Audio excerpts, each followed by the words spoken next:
welcome back to Leah's Lifestyle. Today we are on another book for our book club, Invested. We're on chapter 4. First we're going to go over the homework from chapter 3, which was, hopefully you guys were able to do this. If not, make sure to take some time to do it. What will create your own atmosphere of financial freedom? Answer that question. What will support you to keep going when your practice is difficult? Answer that question. Then, in your investing office, brainstorm how you already vote with your money. What the values you've supported, do you want to keep supporting them? And from that, make a list of the missions you choose to vote for with your invested money. Boom. Make sure that you've done that homework before we move on. But without a further ado, we're going into chapter 4. I got my pen and paper here, my handy dandy notebook. And this is supposed to be in April, so if you're following the book by the month and you're just doing it per month, then that you can do that. You can start it at any point, but we're just doing it per week. So for this week, it says this month though, we're going to be talking about events, understanding the business, circle of competence, and the 3 circle exercise, gurus, and investing intensive. So I'm just marked a few things through the book, and we're going to go over those. Of course, you can always read the book, find it on your library. Yeah, I love Libby. It's a great app. So the first thing that they brought up that I need to look into, and probably you as well, is efficient marketing hypothesis, EMH. Efficient marketing hypothesis, EMH, says that if people are rational actors who buy and sell based on what a stock is worth, then a stock's price is completely rational and fully reflects the available information at any given moment in time. The theory says that the price of a stock based on information available at every given moment makes the market efficient. Therefore, the price of a stock at any given moment is exactly the same as its underlying value. Almost no mutual funds beat the market more than a few years in a row, which we know, except for Buffett's, right? Which he's done at 20% his entire time that he's been in charge.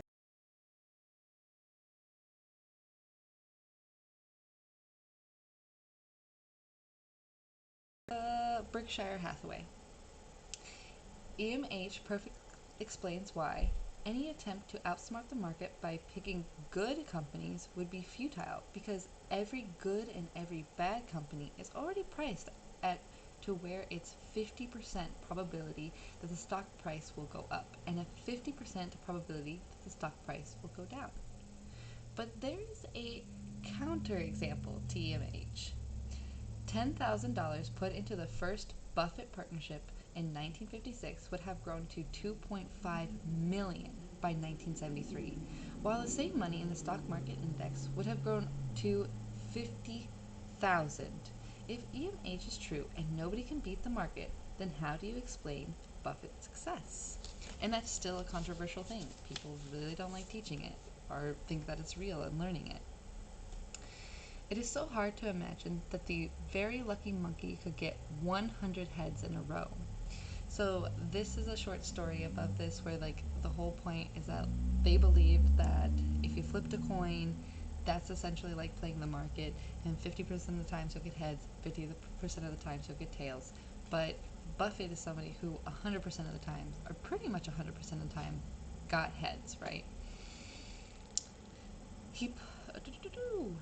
Buffett published an article in the Columbia Business School magazine titled "The Super Investor of Graham in Doddsville." This is actually something I'm going to write down because I would like to look into it and read it myself. So I'm going to just say Buffett,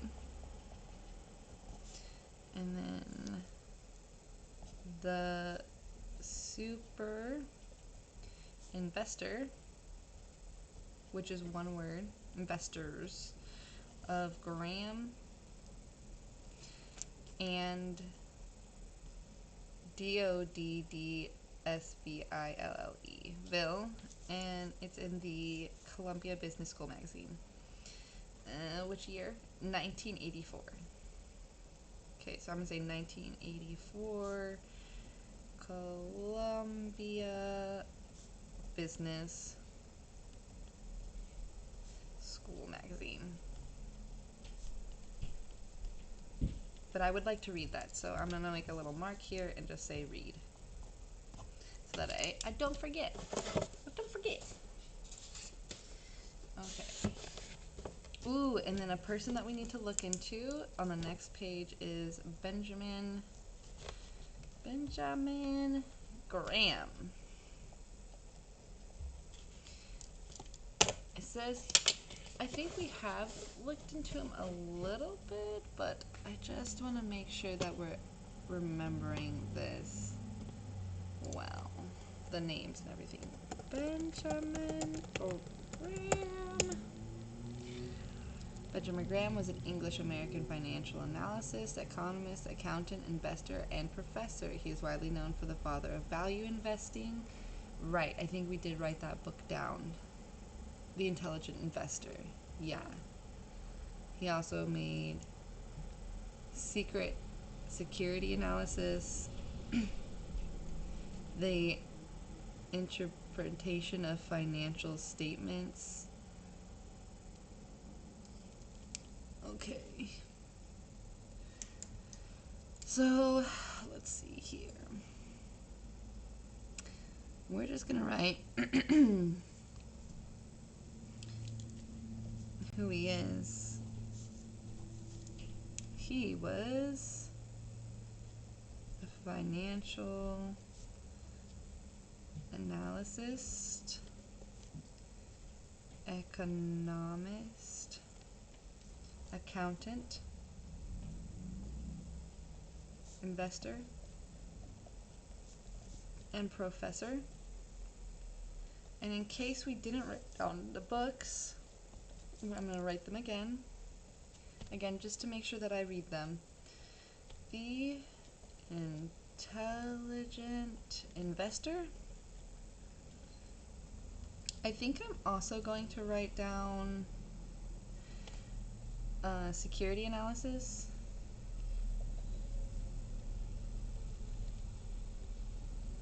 And the interpretation of financial statements. The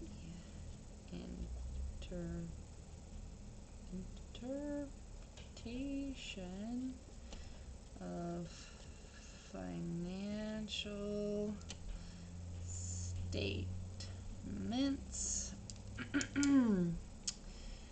And then the next person here that we have is Rick Gearens. So we're gonna look him up. R-I-C-K. Why did I only write C there? That's funny. G-U-E-R-I-R-I-N. Oh, wait, sorry. G-U-E-R-I-N-S. G-U-E-R. Oh, my N looks like an R. Whoopsies. Can't even read my own handwriting. Let's see. He doesn't have an immediate. Let's see. Worst track record. The worst track record of the group crushed the stock market index. The best record, Rick Gearens, even crushed Buffett's. So this person should be here. Rick Gearens. But he doesn't have there's this Wikipedia link. Oh, interesting. His wasn't immediate. Normally they're like, they pop up right there. Is he still alive? Yeah, he is. He's 93. Wait. Okay. Alright. His name is Richie Gurin. Okay. We're gonna leave it like that.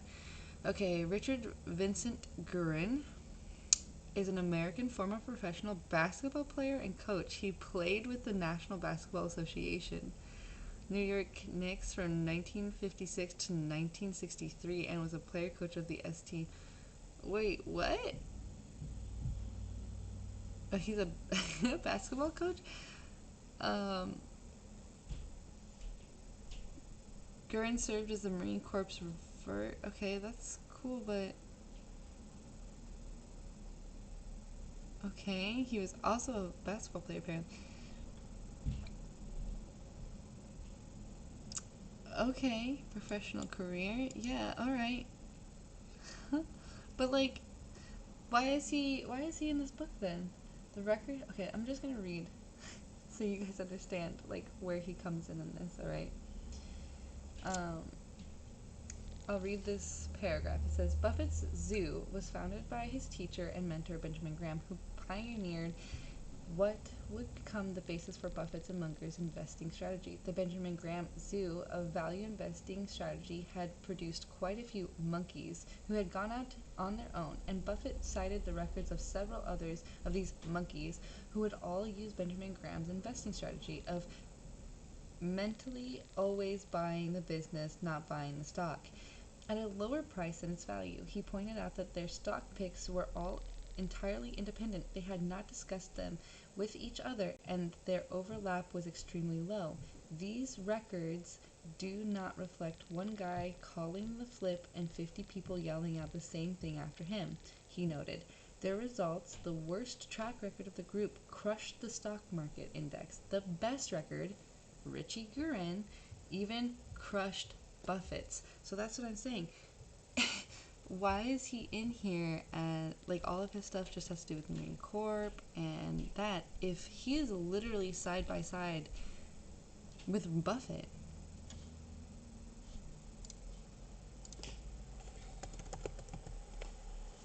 Let's type investor after I see something else comes up.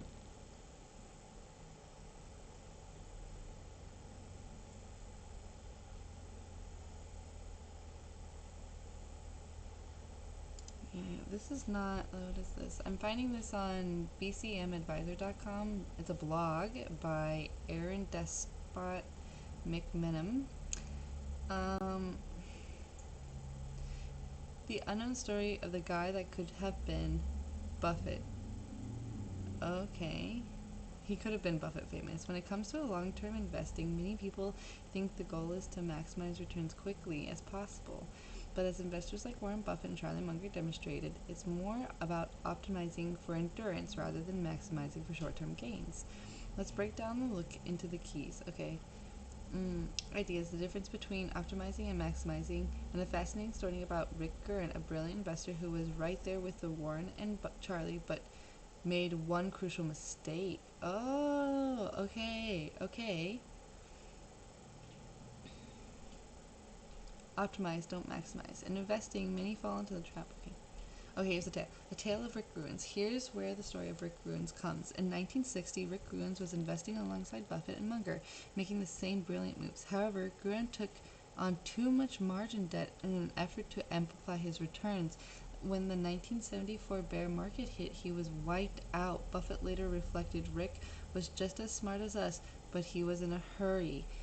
Buffett and Munger, on the other hand, took a slower, more... Okay, so I think this is what I'm going to write here is was with Buffett and Graham, but took on too much. What did she say? Margin debt? Is that what it was? Took on too much margin debt, yeah.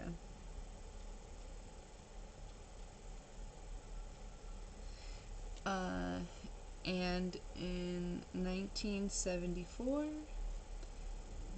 got wiped out. And then I'm gonna make a little side note thing, however you want to do that, and just say was in a hurry. And so I think that's like having him here is like a good thing that like sometimes you can start good if you're doing it, but if you rush it too quickly, you'll lose it all. So that is a really good reminder for ourselves here is that like look, people can do it and then fuck it up, you know? Okay. Let's continue. I'm spilling coffee all day today. I'm gonna keep these here. Goodness, not my day for coffee drinking. Okay. So let's continue. On page 88, fund managers commonly buy and sell based on fear or greed, not on ruthlessly rational, fully informed decisions. I think that's really important, and I'm going to bring that back to Rick. I think that's a really important thing. You got to remember to stay that, like, you're not a fund manager, and the point isn't to make your profile look good 24/7, 7 days a week, every single day. Your job is to find the best companies at a low price that you know are going to last at least 10 years. So don't get ruthless, don't get capitalistic mindset on that. Just don't get greedy, don't let fear set in. You need to make sure you're fully informed and keeping up with it. Okay, in 1999, here's another name we're going to write down. Robert, Robert, Shiller, Shiller, an economics professor from Yale, published his book Irrational Exuberance. So that's definitely going to be a book we're going to write down, but I also, again, just like always, I want to just check him out, read his little excerpt here, Schiller, see what they say about him. Is he still alive? He is. Overview: Robert James Shiller is an American economist, academic, and author of his 2022. As of 2022, he served as a Sterling Professor at Economics at Yale University and is a fellow at the Yale School of Management International Center for Finance. Okay, so the irrational exuberance is here, but he also has narrative economics, house stories, something, animal spirit, published for, it says Fools, but it's Phool, the economics of something, the finance and the good society. And then, he did revise Irrational Exuberance in 2015. So, I'm just going to write down what they have here in the book, that he's an economics professor. Economics professor.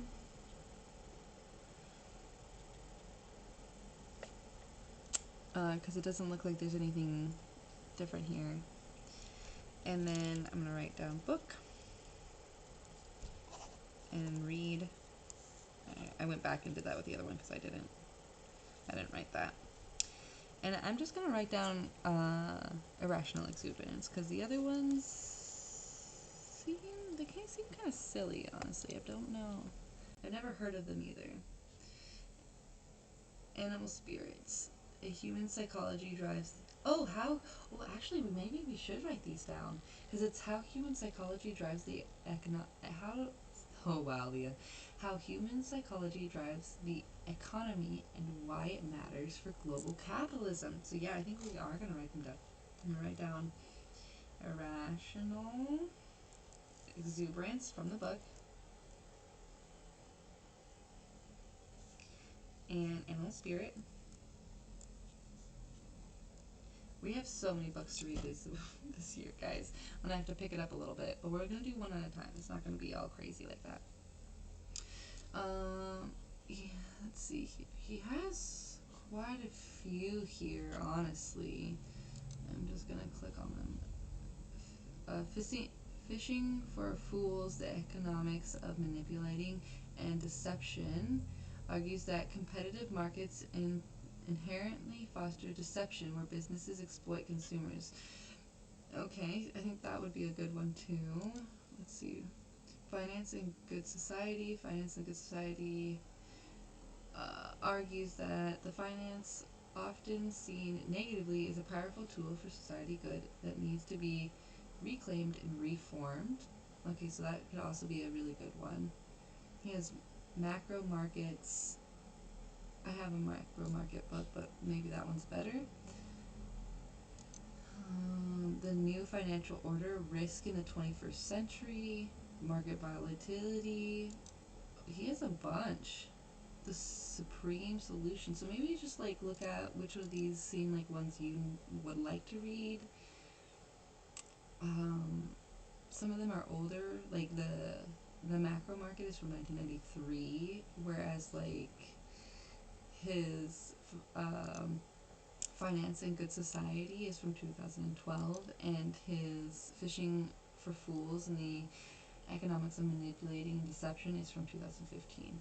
So, also this narrative economics, how stories go viral and drive major economic events. Let's see, what's this? World in which internet troll farms attempt to influence foreign elections can be afford. Oh, so this one's like really specific to like the 21st century. So yeah, definitely whatever books of these like seem most interesting to you, should write them down. I want to write them all down. I really shouldn't, but I think I'm just gonna write narrative economics,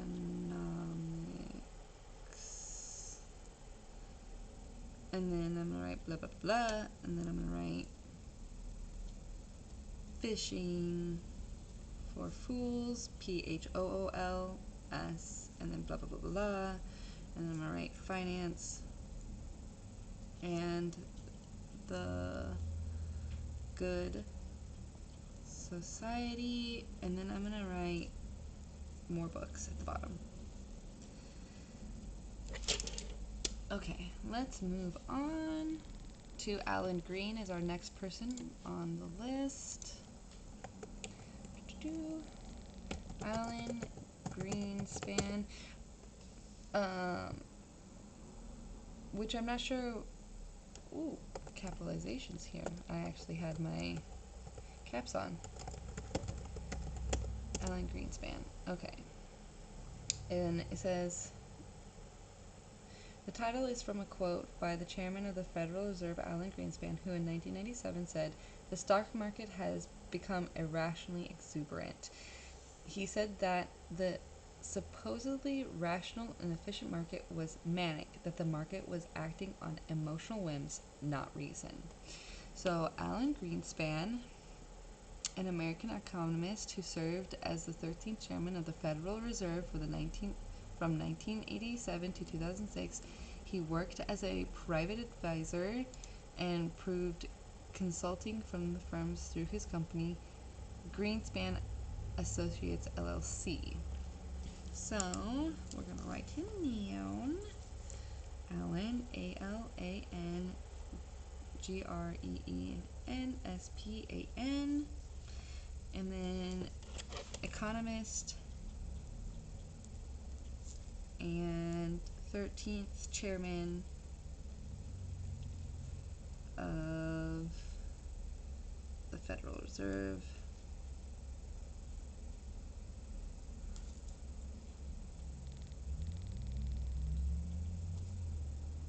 from 1987 to 2006. And it doesn't look like he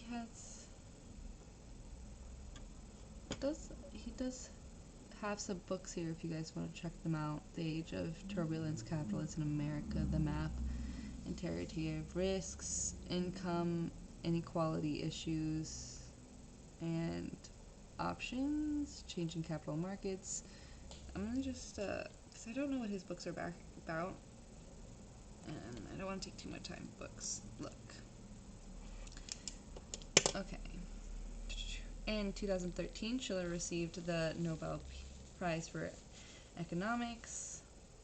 The next shot into the Hall of EMH was The Black Swan by Nas Nicholas Taleb. So let's look at that book. The Black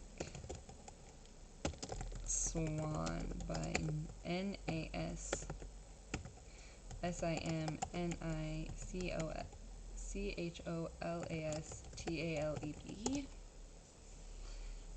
Okay. The Black Swan is a non-fictional book that argues highly improbable, highly impact events, Black Swan, shape history, but are often ignored due to human bias. The book explores how to navigate a world dominated by these unpredictable occurrences. A Black Swan event is unpredictable, has a mass impact, and is rationalized in hindsight as if we were predictable. So this might be a good book, especially with what's happening right now, because technically I do think we're having a Black Swan event with everything now that the war is in a ceasefire for the next 2 weeks. But that doesn't change the fact that there was a huge event that negatively infected helium and oil and a multitude of other things that I still need to look into. So, I'm gonna write down book, The Black Swan,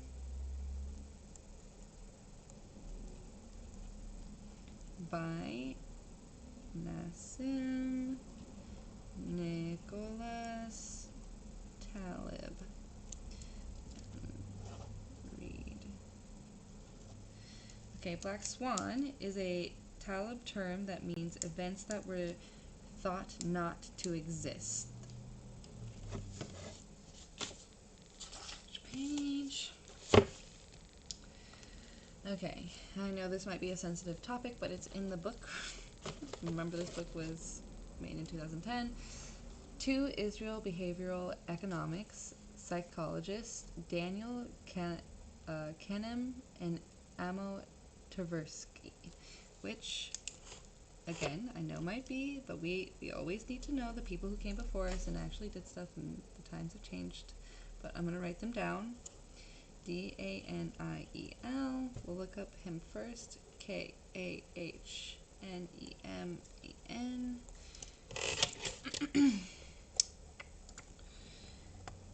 Daniel Kahn. Okay. He is dead. Daniel Kahneman was an Israeli-American psychologist best known for his work on the psychology of judgment and decision-making, as well as behavioral economics, for which he was awarded the 2002 Nobel Memorial Prize in Economic Science, together with Vernon L. Smith. And he does have some books: Think Fast and Slow, Noise, A Flaw in Human Judgment, Thinking Fast and Slow, Attention and Effort, Heuristics and Biases. Okay, so these might be some good books. I'm gonna write down first that he is a psychologist.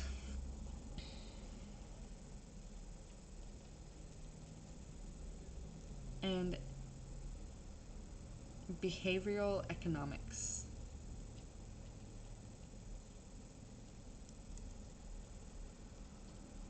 And then I'm going to write book and look.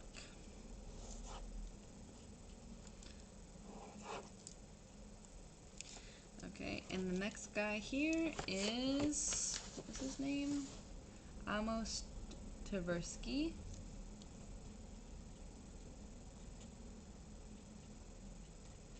Let's look him up. Amos Tversky. Nathan Tversky was an Israel cognitive and mathematical psychologist and a key figure in the discovery of systematic human cognitive bias and handling of risks. Much of his early work concerned the foundations of measurements. He was co-author of 3 volumes. Okay, so I think these are Judgment Under Circumstance, Choice Values, and Fraying the Essential Tversky. I think Critical Thinking. Oh, I've read that book. I've read Critical Thinking. Interesting. Okay. So, again, we're just going to write who he was so we remember. A mathematical psychologist, okay? That's what they call him.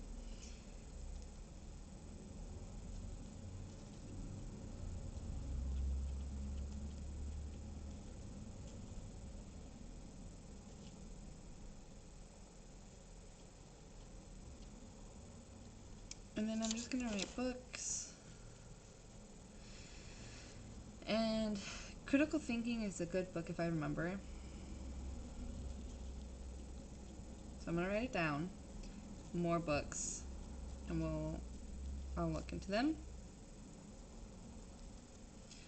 But I do think you guys should try and read critical thinking. If I remember correctly, it was actually a pretty helpful book. Okay. Humans can usually be countered on to act on what they call fast thinking based on biases and emotions, which are something, especially in investing, we don't want to do. In the stock market, it is always right to run from uncertainty, which means not buying into it. And it's hard because they do say in here, there's a part where it's like it's very natural for us. It says, instantaneously running away when you think a lion is about to attack is fast thinking that can save your life. But this predisposition humans have to situations of high stress and uncertainty to leap to an action that worked in the past can result in wrong actions in the present. So it's hard to bypass some of our more natural human reactions, right? But we gotta try these days and times. It's all we have. Because people are trying to manipulate us all the fucking time, everywhere we go. Companies want us to buy their shit, so they use tactics to manipulate us into buying it. That's how it goes, guys. I'm sorry. Okay, so the next person we're looking up is Richard Thaler, Richardthaler.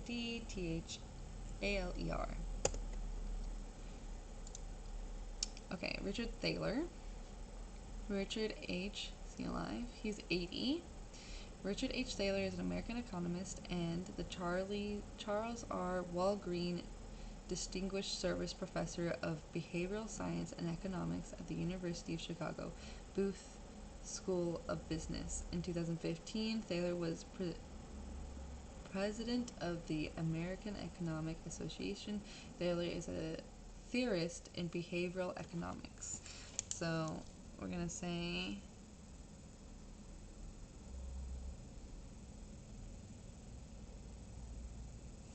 theorist. We're going to call they say he's a theorist in behavioral economics. Okay. And then we're also going to look up Eugene Fama, Eugene Write this person down. Eugene Fama. Francis Jean Fama is an American economist and Nobel laureate. He is best known for his empirical work on the portfolio theory, assets pricing, and the efficient market hypothesis. He is Robert R. McCormick's Distinguished Service Professor of Finance at the University of Chicago Booth School of Business. Oh, so they're both the same school. Okay, so we're just going to say he does have two books, The Theory of Finance, Fama, The Theory of, which I'm guessing has his theories and everything in them. So we're going to just call him an economist. And then books, he has two of them. The Theory of Finance.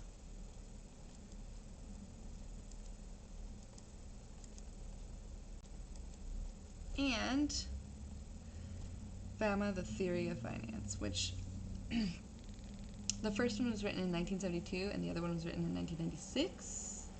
So I'm guessing that how they said empirical work on portfolio theory, which I'm guessing is the theory of finance, and his efficient market hypothesis, which I'm guessing is the Fama, the theory of finance.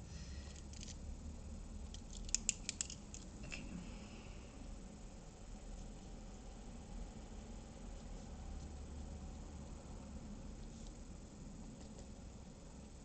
And the second book has Kip after it. It's the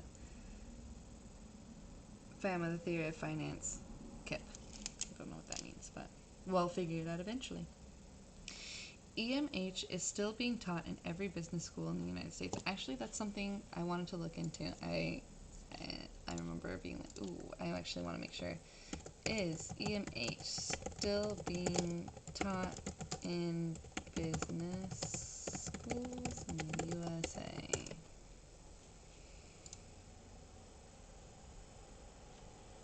Yes, it's still widely taught even now, particularly after the 2000. Oh wait, while it has faced significant criticism, particularly after the 2008 financial crisis, it remains a standard part of the curriculum, often acting as a necessary first approximation or straw man to be compared with more modern theories.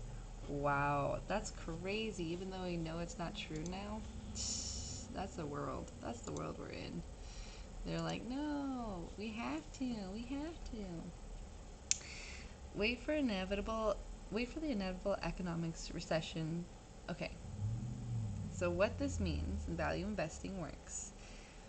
Wait for the inevitable economic recession to reduce earnings of public companies, which has happened because we've had an event and probably there should be a bubble burst soon. I guess, on my own part, a bit lack of knowledge. also known also known as the stock market crash that will bring prices below their value. Wait for your favorite business to go on sale and then buy it, and wait for the market prices to tick back up as more and more buyers show up, then sell. So, now we're going to talk about the events, like what's happening now, what's happened in the past. There's a company called Glendon, and it's the number one t-shirt company. They make t-shirts for Walmart, and they get a lot of cotton from Egypt. An event, and they had like an event happen. Let's see. It says specifically the potential short age in cotton made the cotton price get so high that Glendon's CEO publicly said there was no way his company could be profitable for the next year. That's what I call an event. When like they kind of can make it, they're like, okay, here's the timeline. We see that everything will get better after this point. And that's why like I think we're in an event now. Is because people are trying to guess when it's going to happen, when everything's going to get better. And now that we have a ceasefire, there's people kind of start putting it together. But until it's like all over with and settled behind us, like we won't be able to get an accurate viewpoint of how long. But there's already guesstimates that it's going to take at least 5 years for the oil and for helium to get back into rotation like it was before. So, an event has happened. An event is the linchpin of the rule number one strategy. As distinguished from a terminal problem and a bad company, a rule one event is an unexpected yet temporary and wow, Leah, I can read. Rectifiable disaster. Okay. A temporary, and I don't think I know that word. I'm gonna Google that word real quick. Hold on. Rectifiable.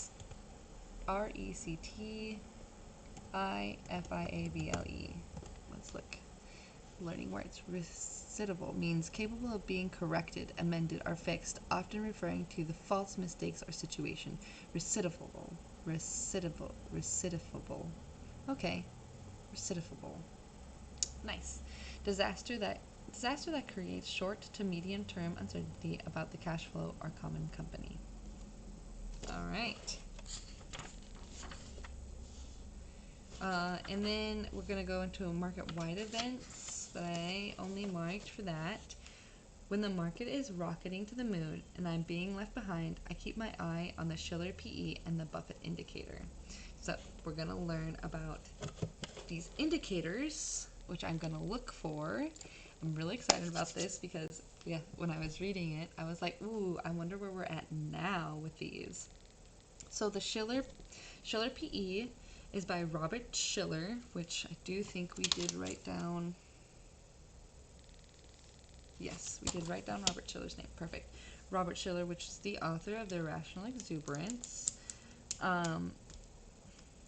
made it to determine how over or underpriced the market is. Schiller calculates the cynically and inflation adjust earnings of the SP 500 over the past 10 years and divides that number in the total market price of the S&P 500, a cynically adjusted price to earnings PE ratio, which shows like a food processed mess of words, but I discovered that the chart helps a lot to understand. On the opposite page is a oh, never mind. Okay, so and then I wanted to share this part. The average Schiller PE over 140 years is 16.4. Since 1870, the Schiller PE has risen above the 25 only 3 times. In 1929, it rose to 32, and then a market crash down 90%. In 2000, it rose to 44, and then a market crash down 50%. The third time is now the Schiller PE went above 28 in 2016. As of October 2017, it had risen to 31, and we kind of did, but I don't think it was that bad. Like, because whoever, I think it was Buffett and Munger and some other people who were in charge of the Federal Reserve or were sitting on were able to manage it in a way that things did not get crazy. So we can look up the Schiller PE ratio. I want to know what it is right now. That's what we're doing.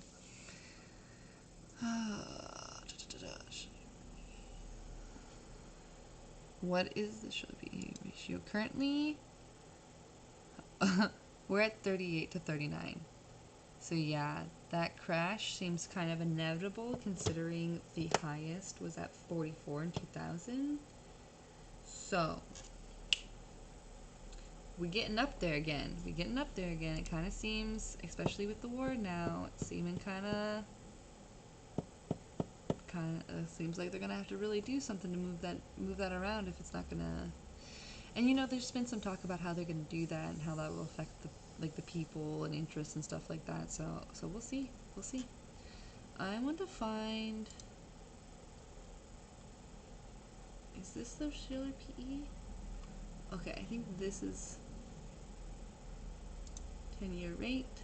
Okay, yes, I found it. Okay, so I will save this and I'll make sure that's down below for you guys so you can go check it out. And okay, so the next one is the Buffett. Oh, I think they actually give us a link for it. Okay, the Buffett indicator. One measure of this is called the ratio of Wilshire 5000 total market full cap index gross domestic products, colloquially called the Wilshire GDP.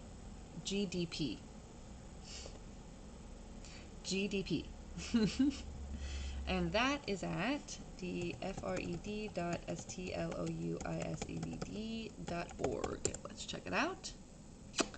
Okay.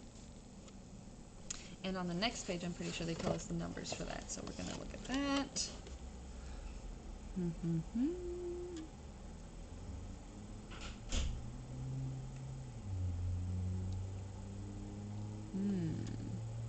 Release calendar tools. FED. I'm not seeing how to use this appropriately. It's consumer price index of all urban consumers. We'll check it out in a second. If the Wilshire GDP ratio is around 60%, then overall the market is priced under its real value. If the ratio is over 100%, as it was in 1999, 2007, and now, which was like 2016, I'm guessing, the Wilshire GDP went over 100% in 2000, and then a market crash. It went over 100% in 2008, and then a market crash again. That time, however, an extreme intervention in 2009 by the Federal Reserve Bank with $4 trillion infusion and interest rates at 0% kept the Wilshire GDP from crashing further. And the resulting lack of alternatives for yield to investing in the stock market had the intended consequences of driving the market and real estate back up higher than before in 2008 crash. So, I'm not sure why, but I'm going to have to take some time. I'm just going to look for the Wilshire GDP now. Let's see.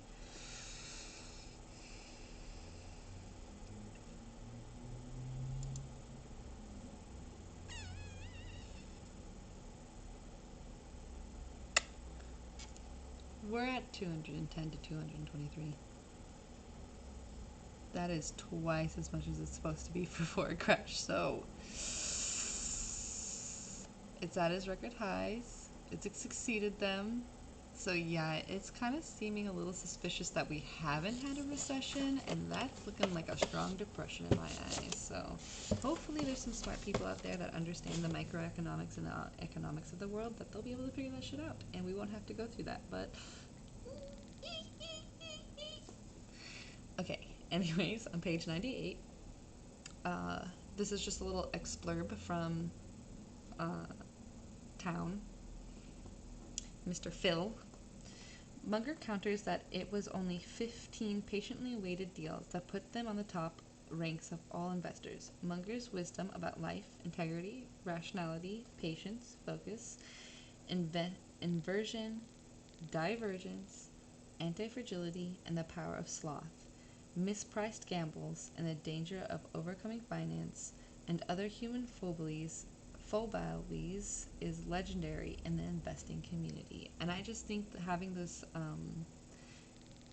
the integrity, rationality, patience, focus, inversion, divergence, anti-fragility, the power of sloth, mispriced gambles, and the danger of overcoming finance and other human abilities is just a good thing to have in the back of your mind, of things that you got to focus on for yourself to work on.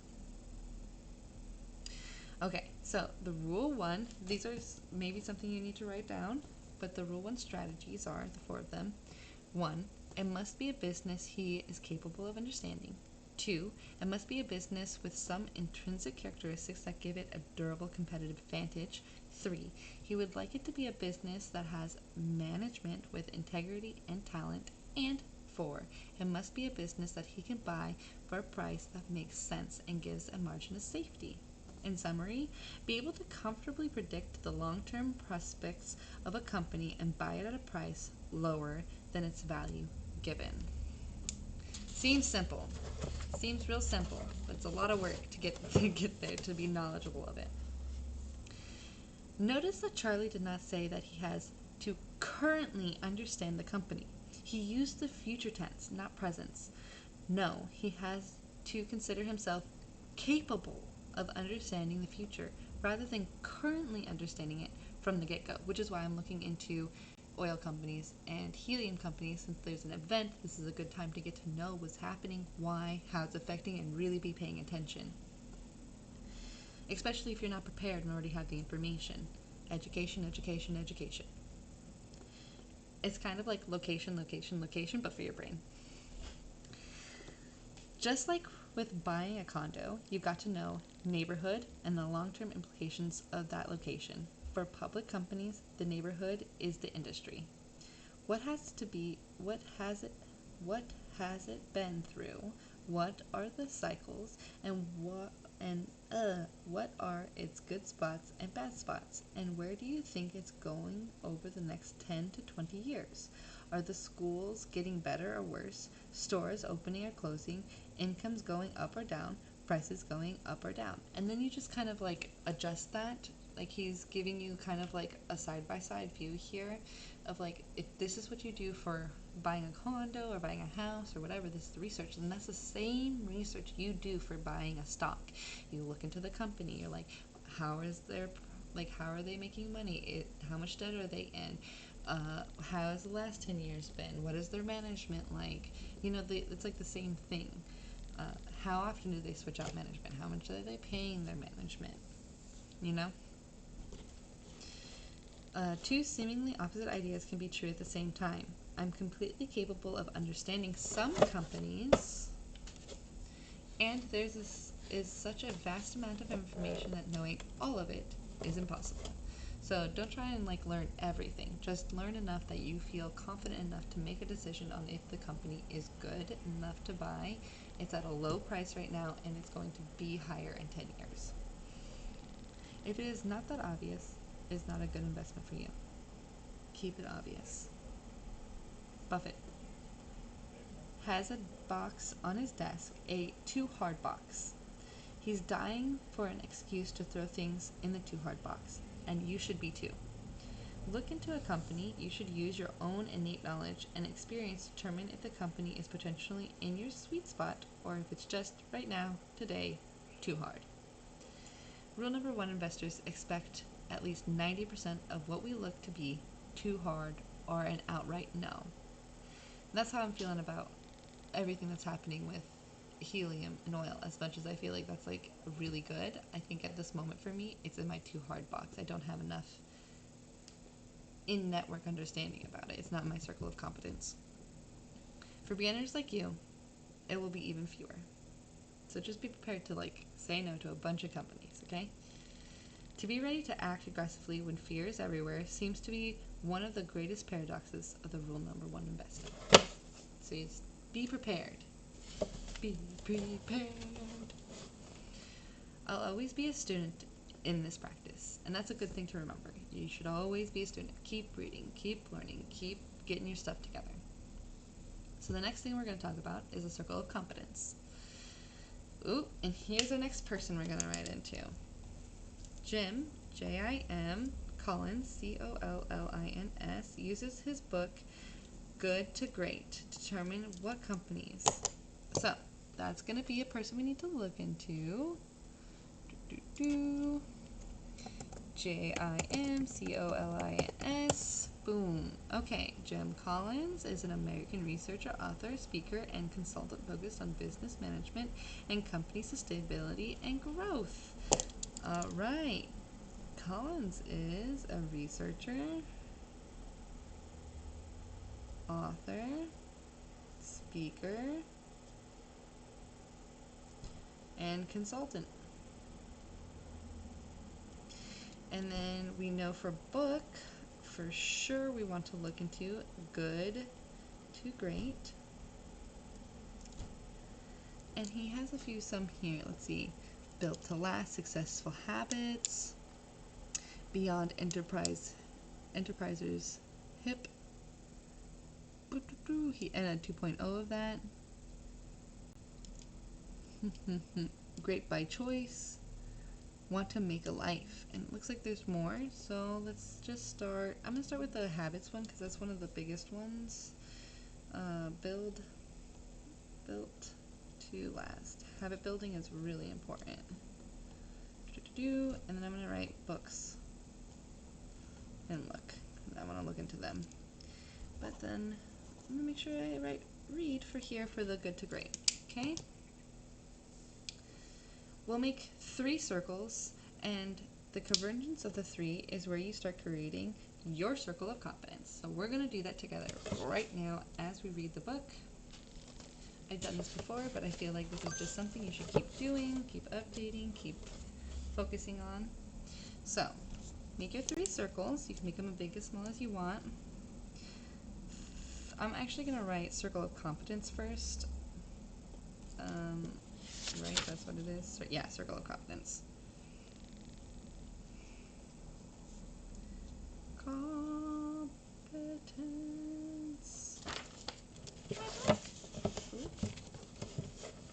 Okay. So they should intertwine like circle, circle, circle. You know what I'm saying? So like all 3 intertwine in the middle. It should make like a little triangle. Circle.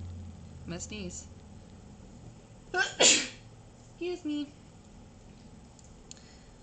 And then circle. And then circle. Okay. Boom. In case you need it. And then, so the first circle, you're going to name on the top. What do I, you're going to label them. Passion. I'm just going to read it. Let's make the 3 circles what you're passionate about. So passion, what you vote for with your money, and where you make your money. So, say passion, make money, and then the other one is vote with money. Okay. For her, first circle, she says, like it's easy for her. She writes yoga, cars, startups, and legal stuff, eating healthy foods, cooking, throwing dinner parties, and entertaining, sleeping as much as I can, snowboarding. So for me, passions would be art, health, um, travel, education. Uh, I want to say like teaching, but I think it's more like community building.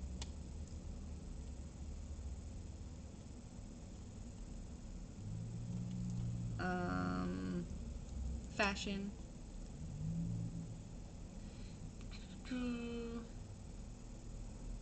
I do like food, so I'm gonna say food. I love food. I love good food. Mm-hmm. Let's see here. And you can get more detailed, right? Like with art, I could say like specifically like painting and drawing. Specifically with like education, I like, reading about things that are gonna help, like reading more than anything, I guess. Yeah, podcasts, investing, learning languages. So you can get as detailed as you would like, but I'm just trying to keep this short. Where do I make money? As a Twitch, and I'm like my partner because that's who pays my bills. Um, what about what are you, and then what do you vote for your money, right? So for the second circle, she says grocery stores like Whole Foods, Safeway, her mortgage with Chase, furniture like Home Goods stores, restoration hardware, Crate and Barrel, TJ Maxx, Williams, Sonoma, her car, which is a Nissan, clothing stores like Zappos, air travel, United States, Delta, Southwest, restaurants like Chipotle and Subway. So essentially, just wherever you spend your money every day, just think about where are the places I go, where do I buy from, how often do I buy from them, and just start from the top. So like places like for me unfortunately right now is Walmart and Amazon, but I also like local like places like during especially during the summer like farmers markets. I go like every weekend to a new farmers market, and there's so many here in the area, so it's super easy for me, especially during the summer and spring and fall. Um, and then banks, whatever banks you're banking with. Uh, your car. Right now, my car is broken, but I had a Ford. I like buying Fords. Air travel, like, yeah, the companies you use, especially if you use like third party companies, like if you're going through Travago or any of that kind of stuff, or if you like, um, what is the company where you can like all the like the tickets you can get like local tickets for at a lower price. Um, yeah, restaurants that you like. I like eating at sushi restaurants, but not specifically any one, just like local sushi restaurants. So things like that.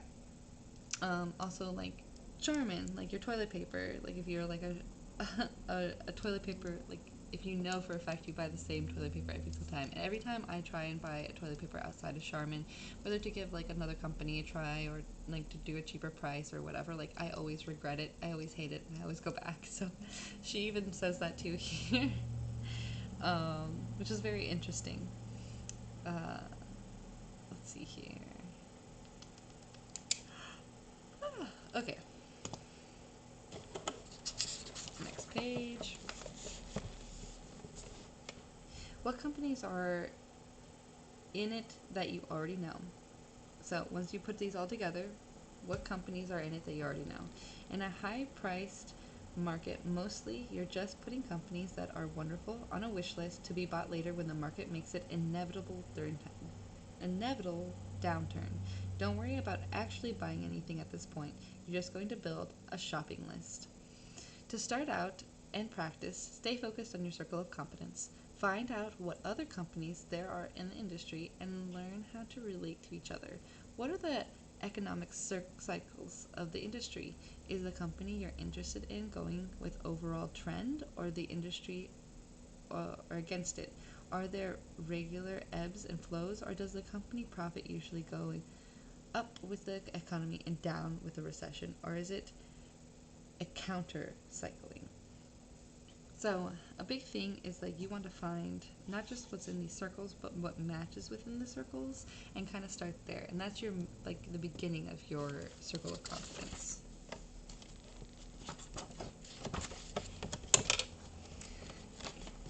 Rule 1 investing. Okay, so companies you want to check out: Rule 1 Investing, Yahoo Finance, Invest Snips, which I think are all good ones. I don't use Yahoo Investing, but Invest Snips.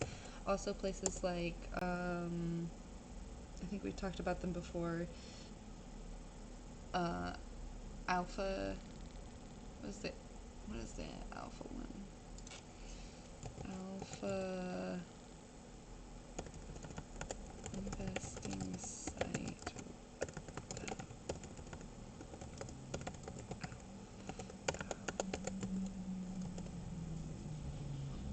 Seeking Alpha. Seeking Alpha. Seeking Alpha would be a good one. I'll leave these in the thing. Okay. Yahoo Finance. And then he has Rule 1 Investing. Rule 1 Investing. Okay. The U.S. agency that regulates companies, the Securities and Exchange Commission's SEC, has tried to solve the information deficit and protect investors by requiring a comprehensive annual report from each company on the stock exchange, among other filings. The annual report is a written document that tends to be very long and submitted to the SEC on Forms 10-K. Public companies also file reports every quarter called the 10-Q. These can all be found in the company's websites for investor relations, or if they don't have a good website, on the SEC's website. Gurus. Everyone running a fund of $100 million or more must report quarterly to the SEC the equity position they have bought and sold in the previous quarter. Professors Martin and Pathmikal, which are going to be people we're going to write down. Okay. Martin and Patrick. They don't do the last names. Oh no. Oh no. Martin and Pathmikal. Let's see what shows up. What the last names are. Gerald S. Martin. Okay, here's their names. Alright, we're going to copy that. Boop. We're going to paste that. And then I'm going to copy this one. We're going to look up. So this is Gerald, Gerald.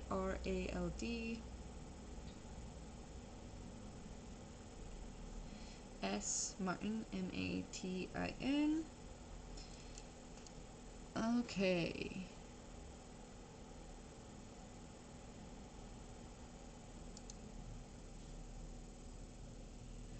Several notable individuals are named Gerald S. Martin or Jerry Martin, primarily featuring. Okay, so let me finish reading. We looked up a study by Professor Martin and Chris McCall. They found that an investor who did nothing but copy Berkshire Hathaway's public company investments for the 31 years would have gotten a 20.43% compounding annual gain, while the market index would have returned half that amount. Okay, so we need to see a British academic, born in 1940, recognized for experience in Latin American fiction. No. An author specialized in empirical studies on financial topics. Yes, that is who we want. A financial researcher.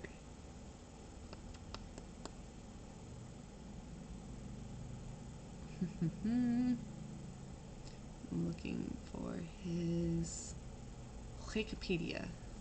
Might have to say Wikipedia.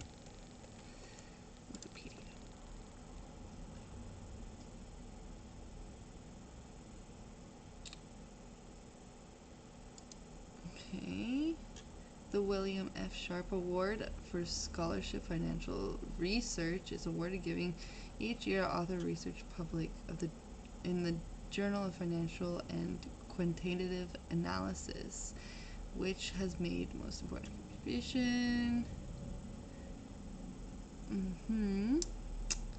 But this doesn't say anything about him specifically.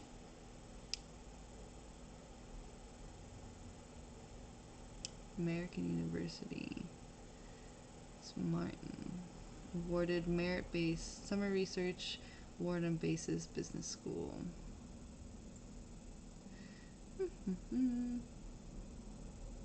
Whistleblower and Outcome Financials.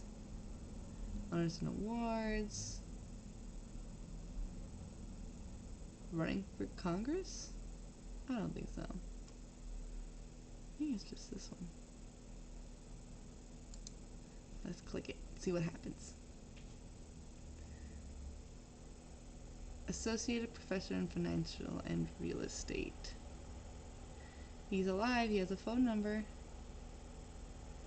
Degrees.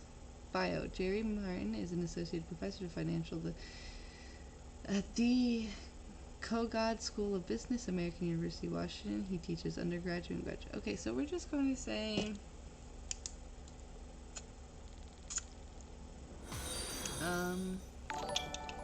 Jerry Martin, Associate Professor. We'll just say Professor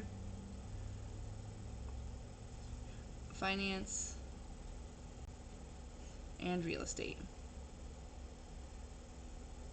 Okay, now we gotta look up his friend, which might be just as difficult because it doesn't seem like they're that popular, but she does cite them, and I feel like it's important for us to try and find the information that she found, just to confirm. Okay, John, and his name is John, John Puthenpurackal.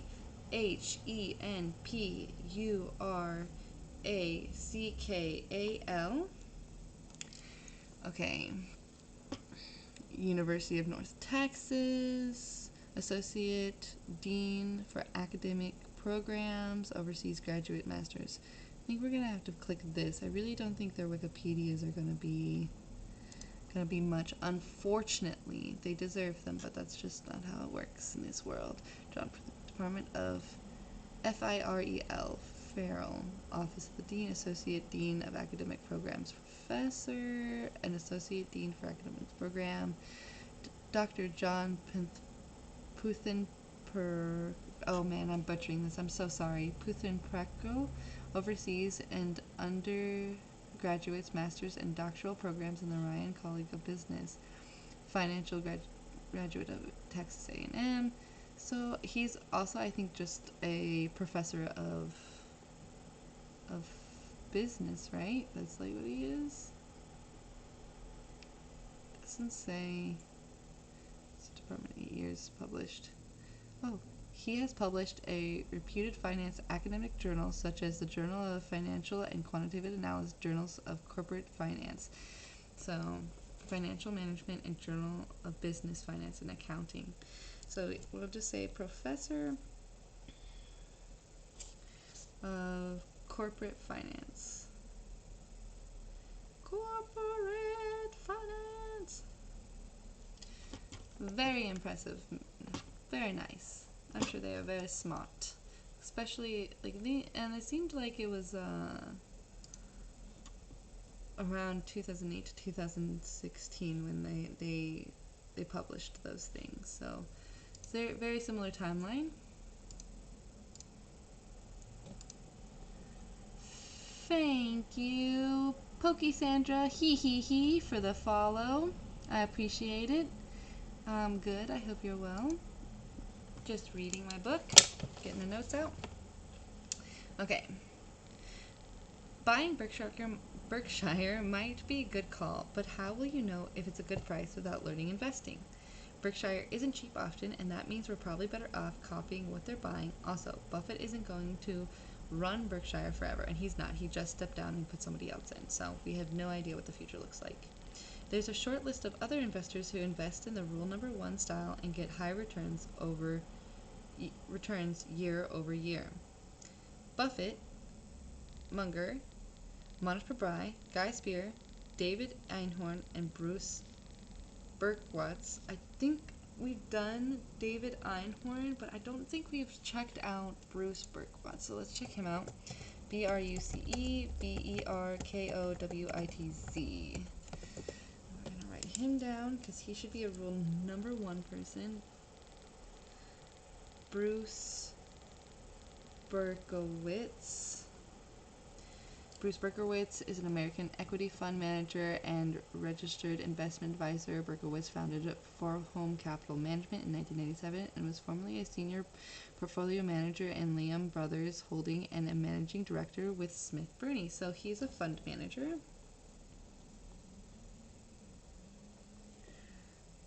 And investor. I like when they're also philanthropists, but what can you do? Okay. I can find their 13F filings on the SEC's EDGAR Edgar website. So I'm also going to I think what I'm going to do is I'm going to find the SEC's and Edgar websites for you guys, just so you can easily find them. Okay? Don't have to do that later. We're almost done here. The obvious problem is that because they are reporting 1 quarters after they purchased or sell, the information is always old. I should take it with a mountain of salt. That means you too. Even information a year old would be valuable, if only for ideas and examples. Many times I found that the price of a company has actually gone down since great investors bought it more than 120 days ago. A guru might buy a company that is antithetical to the values, and I refuse to blindly copy them. So even though they might pick good companies that are going to make a lot of money, you got to remember to keep your values with it too. It is extremely important to know that 13F filings do not report short option positions. Some investors hedge stocks by selling weaker companies, shorts, betting they will go down instead of up, while buying stronger companies with the expectation that if the market goes up, the stronger ones will go up more than the weak ones, and they will make money on the difference. Same thing if the market goes down, but in reverse, the weak companies will drop faster and farther than the strong companies. And that's something I'm actually trying to learn, is how to short and do that stuff. That was something I was going to do actually before the war, and then since the war's happened, since everything's kind of more questionable and moving more erratically, I just have chosen to keep learning and to not do that quite yet. Also, not in like the best financial place to start investing like that, and if I lose it, that would really suck. So gotta be patient. How could I create a good baseline of investing research? And this is how we do it. You're investing intensive, which is something I'm actually gonna. Oh, the idea! Oh, the idea is coming back to me. Ooh, I love that. The idea I talked about earlier. So today we're gonna start that idea. Okay, read Warren Buffett letters. We are going to do that. So real quick, I'm gonna do a little googly search. She said, I'm pretty sure in the next page, that she searched online for the letters, and there's a PDF download from since 1977. So you can do it as well if you'd like, or you could be here. We're going to start reading them every week. I'm going to read so many of them, and you guys can be here with me as I do so. We're starting today. Okay, so let's look. Warren Buffett letters to shareholders. I tried to read them like 3 years ago after reading this book, and I remember being like, what? What? Oh, there's a book. There's a book. But will it have like his last one? Because it's from all the way to 2016, because his last one should be now. Is it going to be updated? I'll research this. And I'll find it. And if there's a link to it, I'll make sure to post it there. Okay. I'd better read the letters. Reading the Buffett Bible would lay the groundwork for my research to come. So, read the Buffett Bible I would. Reading 3 letters per day would take me about 2 weeks to finish all of them since 1977. So, I'm gonna do some mathy math. We'll figure out how much we need to read and how long that's gonna take us. And yeah, it'll be a part of our little intensive here outside of reading books and doing the podcast. Well, we're starting with this book and a podcast. We're gathering up more books, right? So we're making our situation better. I made a folder in my web browser bookmark called Investing, so did I, and added the free websites my dad had mentioned, and I will be adding them to mine as well, so I'll make sure to save them. She also talks about like Wall Street Journal and other things, but you guys don't have to add those because they do cost money. So, the next thing we need to do is write down homework to be done outside of reading chapter 5, the April practice, this week's practice, or whenever you're choosing to do it. Run through your own 3-cycle exercise, just like I did, so you know where to focus your investing research and then just start. Maybe your own investing intensive and read the Buffett Bible. Look into some 13F filings. Think about what would work best for you and your schedule and then go for it. So, 1, circle of competence.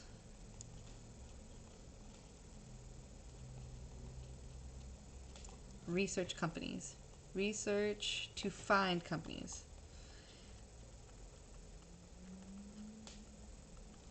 2, read Buffett Bible.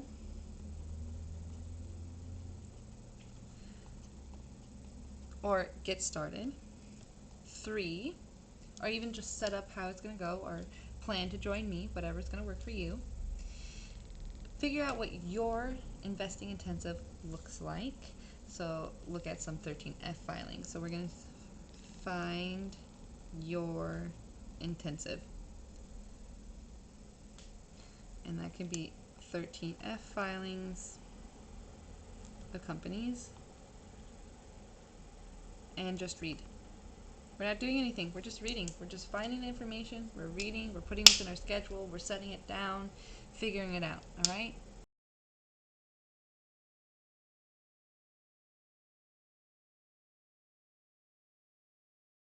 That is it, guys, for the book. Don't forget to do your homework. And until next week, next Wednesday, I'll see you then. Don't forget to like, share, and subscribe if you're finding me here on YouTube. And hit that bell icon so that way you know when the next time I'm putting up a video. Yes, let's see. What are we commenting down below? How about what are some companies you found that are within your circle of competence? What did you find? Share it with me. I'll share mine with you. This is teamwork, guys. Bye.